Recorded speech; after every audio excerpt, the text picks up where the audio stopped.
say that intellection and volition are the only ways by which a divine person could proceed? Yes, because Yeah. we look at the difference between a remote and approximate principle by which, with the remote principle by which is that always the nature, you could have an infinite number of ways in which someone could proceed. I can speak, I can run, I could, um, you know, I could drink water. I could do a lot of different things because I have multiple different faculties. I could actually do a lot of different things at once if I wanted to, because I have these multiple different faculties.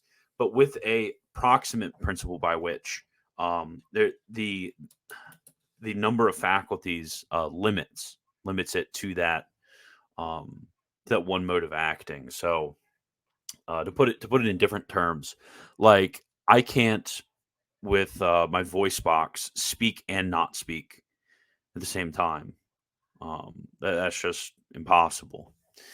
But I could speak and run at the same time if I want to, because those are my one nature, my one remote principle by which is acting through, really, or my principle which is acting through two proximate principles by which my voice box, my legs. So with God, there are only since he's a pure intellect, he's purely spiritual. He doesn't have a bunch of different faculties like we do. He has a faculty of intellect and will. So those are the only two faculties by which he could produce. The Father could produce persons.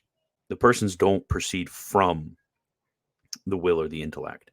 They proceed by the will or the intellect. So and that's a good it's a good clarification to make because the Son proceeds from the Father, but the Son proceeds by the intellect.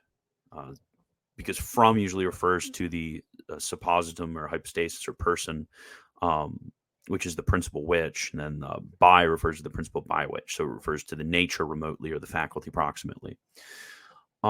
So why couldn't there be another faculty by which a divine person proceeds, since we cannot comprehend the divine essence fully? Why would he only have an intellect and will like us?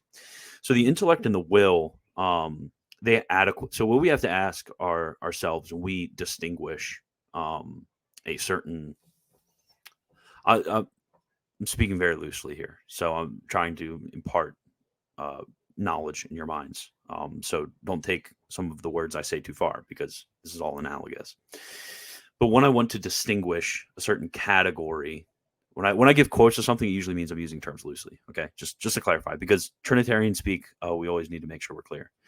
So when I want to distinguish two sections of a certain category, it has to be something which is adequate. So adequate means that they somehow fill up the whole category when taken together, and they don't overlap. So, for example, when we're distinguishing the two parts of the genus of animal, we have irrational and rational. Every single animal fits into either one of those two categories. You're either rational or you're irrational. And it's something the two parts of the distinction are formally opposed, and they are adequate to fill up the genus. Okay, you get that? Okay, great. So when it comes to the imminent faculties of an intellectual nature, they either go out or they take in. I guess those are the two best ways to put it. They take in, then they go out. So they either know, which is the taking in of a certain thing, I guess you could say, or it goes out to that certain thing. So we either know something that is taking in it, or we love something which is going out to it. That's an adequate distinction of the relationship between something to a certain object. So that's why there's only two imminent faculties to every intellectual nature, which is intellect and will. And then if they have an animal nature like we do, we also have sensitive faculties, which is going to be the irascible and the concupiscible appetites. And also we can speak of sensitive knowledge as well. Make sure I'm clear about that. Actually, for us, it isn't sensitive knowledge because it's eminently contained in our intellects. But you kind of get what I mean. Anything to add to that, Astro?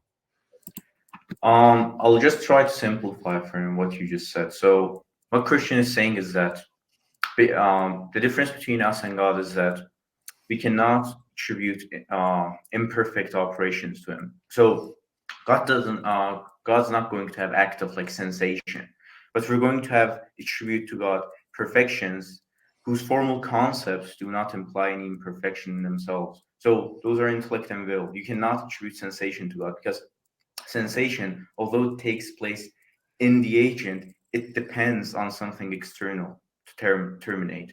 So Aristotle famously distinguished between eminent and transient actions. Eminent is whose terminus remains in the agent.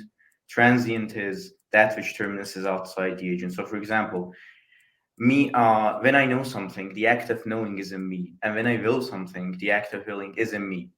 So knowing and willing are perfections of the agent. Whereas when I build something, that act of building is not in me, it's in the thing built. That's why it's the perfection of the thing built. And this is why we say that creative action does not add any perfection to God when he creates, whereas the act of intellection and volition are perfections of God. So because other acts are transient or virtually transient, I'm not going to get into that anyways. So it's transient. If the divine person is preceded by way of transient or extrinsic actions, they would be outside the divine essence and thus created. So the only way for a divine person to be fully God is to proceed by way of eminent or intrinsic actions. But there are only two intrinsic actions in God, which is intellection and volition. The other, there are intrinsic actions in us, but they cannot be attributed to God because their formal concepts implying perfection. Whatever is imperfect cannot be attributed to God. So there are only two eminent operations, and this is why there are only two processions: procession of the word and procession of the law.